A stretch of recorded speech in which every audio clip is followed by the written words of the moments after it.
Forget about mortgage rates going up a point in about a month. College loan rates have effectively doubled in a day. Because Congress failed to act, starting today, interest rates on Stafford College loans shot up from 3.4% to 6.8%. A wake-up call for students who've benefited from their own Ben Bernanke forced rate fix for years now, but for whom the party is ending now. But before you shed tears for them, save a few for taxpayers, probably like yourself, who've been spending tens of billions of dollars shielding them, supporting college loan programs that get pricier, and as a result, college tuitions that get even pricier. So where's the lobby for those guys, for us guys, or to these guys, Hadley Heath and Matt Schlapp and Steve Laser? Hadley. You know, our president likes to talk a lot about fairness, and I would frame this policy debate in terms of fairness.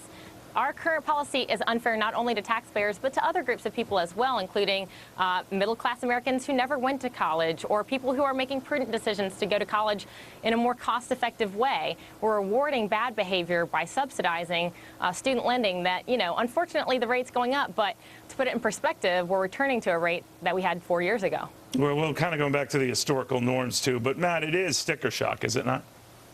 Yeah, I mean, I feel bad for student that's got to deal with these loans. I mean, I just paid mine off about 5 years ago. You know what happened, Neil, when I paid off my student loans? I thought I was all done with having all these collectors over my head. Guess what? I just looked at my share of the national debt. It's a lot bigger than what those school loans were, and that's what Americans need to realize across the country, which is there's no free lunch. There are great costs to these big subsidies like the student loan program, and yes, there's a good in getting our kids college educations, but there's got to be a better way than impoverishing us all in this debt. You know, Steve, you could make a case of that. In other words, that the more we keep helping students with subsidized education and, you know, low-rate loans, the more the colleges feel empowered to keep jacking up the tuition. Maybe if this does nothing more than to slow that process, I would like to think, stop that process, it might be a good long-term thing. You know, you have a good point there, but I think if we step back and look at this for a moment, it's $14 billion a year is what we're talking about. That's less than 1/2% of the total budgeted outlays per year. That's really a small investment when you think about it in terms of our future, in terms of our children. But that's not my point. What about the idea that any help via this way, manufactured interest rates, are just manufacturing an excuse for colleges to hike their tuitions? And I think one of the ways that you address that, I think you might have a point there. One of the ways you address that is you try to divert or focus more kids to maybe going to community colleges for the first 2 years, which their tuition is about $3,000 a year. But you wouldn't forcibly set rates, though, right? No, I wouldn't forcibly set rates. Because that's what this is, forcibly setting rates. And by the way, I applied the same to Ben Bernanke, fixing rates in an unnatural way. I think that's going to happen naturally, because I think, you know, in the case of my daughter, for instance, she looked at my experience with student loans. I'm still paying my student loans. And she got actually 2 scholarships. She worked very hard. And I think kids are going to try to make other arrangements. She's your kid. She's a genius. But, I mean, not everyone is so blessed. Hadley, I'm just wondering where this is going, because I'm hoping, to my point earlier, that colleges will learn there is no free money from Washington, because that emboldens you to keep screwing kids. And I think that maybe they know there's no more money at the well. They'll stop this drip, drip, drip of increases. Right. Steve said something about education being a good investment, but I say let individual students, their families, and individual lenders decide what a good investment is for each person. You know, for some people, community college may be a good step. For other people, a 4-year college degree may be what's best. But we're all individuals, and if there's one thing that's true, we pay more for things that we try to pay for together. Well, we do have it mixed up. But all I know is my plumber has people, and his people have people. So all I know, he's doing something right. But, Matt, where are we going with this here? Because I do agree, you know, with this notion, and Steve pointed out, it is a bit of a sticker shock, and you double rates on people that have been getting used to rates being low for the same time. We could say the same about the Medicare tax, you know, vacation we're taking for a couple of years. When it was put back in, it was a big sticker shock. I get annoyed when we forcibly try to fix anything. It invariably creates a bigger fix. Yeah, well, I mean, in this case, everyone can look at President Obama, and I suppose you could look at the Republicans and Democrats on the Hill, too, and say this is one of the consequences of not getting a big 10-year budget deal, is that you have to deal with these emergencies. And this is an emergency that students and parents are looking at. And this ought to put more pressure on the president, and especially his surrogates who are running around and blaming Republicans for this. That's completely irresponsible. This is something that could have been fixed in those budget negotiations. But it wasn't, was it? It wasn't fixed. No. You know, the other side of this is that China is about to pass us in creation of intellectual property and things like that. We need to be the leaders in intellectual property. Well, then they've got double the amount then. Okay. But they're about to pass us. We need to be the innovators. We need to be the ones producing all the intellectual property. So what I really am concerned about here is, as we try to fix this issue with education, let's make sure we're not changing ourselves in our future. I disagree with Hadley. I think it's a national issue with individuals bearing some of the responsibility, but it's almost a national security issue. Hadley? You know, when it comes to education, there are some who would argue that we have oversold college. And ultimately, my concern is that individuals and the people who are paying for college can no longer hold universities accountable for what they're selling. You know, when we're looking at a generation of young adults who 50% or so of recent college graduates are unemployed or underemployed, we've got to question whether or not that degree is really getting the bang for the buck that it promises. And about 42% of people who go to college don't graduate within 6 years. So these are people who are taking out loans and not seeing the benefit. The more I'm hearing a future mom saying, sorry, kiddo, you're on your own. But we shall see. Stick around, guys. We're going to have you back a little later in the show. In the meantime, maybe it is hot outside. Forget grin and bear it. More like grid and bear it. That is, if your grid can hold up through it. Cavuto is brought to you by the Venture Card from Capital One. Earn double money. And you thought Tea Partiers were only ticked at the IRS. You should see when they set their sights on their own. Fox on top of caffeinated teasters going for rhinos as in establishment Republicans who they say betrayed their party and conservatism in general, supporting immigration reform. Tea Partiers already lining up primary challengers to those Republican incumbents.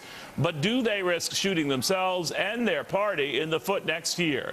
Back with Hadley Heath and Matt Schlapp and Steve Laser again. Hadley, were and are we about to relive history? I don't think that we are going to see the same level of outrage with the immigration reform as we saw with health care reform. The main reason being that the whole coalition of groups and individuals who identify with the right-hand side of politics, conservatives, Republicans, libertarians, they were all outraged about Obamacare and united in their opposition to it. But that's not the case with immigration reform. It's been much more divisive on the right. But still enough on the right, the extreme right, Matt, have been annoyed by folks like Senator John McCain, Lindsey Graham, and others who supported this to say, you know, at the very least, we hope you retire. If not, we hope to run someone against you within the party. It's just amazing to me that you have nearly every Democrat vote for this in the Senate, yet they are focused on the 1/3 of Republican senators who supported it. It's just always, you know, they need to look at the bigger field, which is there's a debate that goes on every day in Washington between liberals and conservatives. And a bunch of Republicans did vote for this bill, not because they think this is the perfect bill, because they know that the House is going to produce a much more conservative bill, and we actually could get to a good place on this topic, which would be fabulous for our economy, which would be fabulous for the Republican Party, and it'd be good for the country. So, you know, I would just encourage these activists out there. They are so great to have in our party and in our movement. But give this a little chance. Right? Give this a chance to work. Yeah. All right. What do you think? Where's all this going, Steve? Because they have a take no prisoners mindset. Well, I'm always in favor of Republicans beating up on other Republicans. I do have to say that. Really? But, Exactly. You know, I'm generally in favor of people going out there and protesting. I think it's the right and duty of every American if they see something that they don't like. I'm not in favor of them protesting at these town hall meetings because it's one of the few times a year that every American gets the chance to interface one-on-one with their congresspeople and their senators.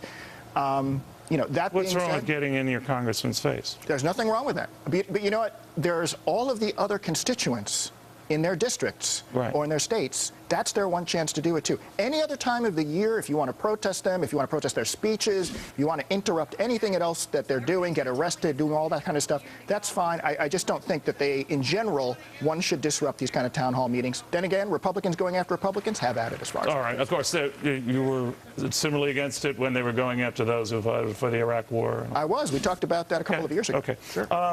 So, Hadley, the bottom line is I think Republicans are on the verge of potentially, you know, dragging defeat from certain victory here. And I wonder why. Well, It's a good point to make to compare the two in that there's one important commonality between the health reform and the immigration reform.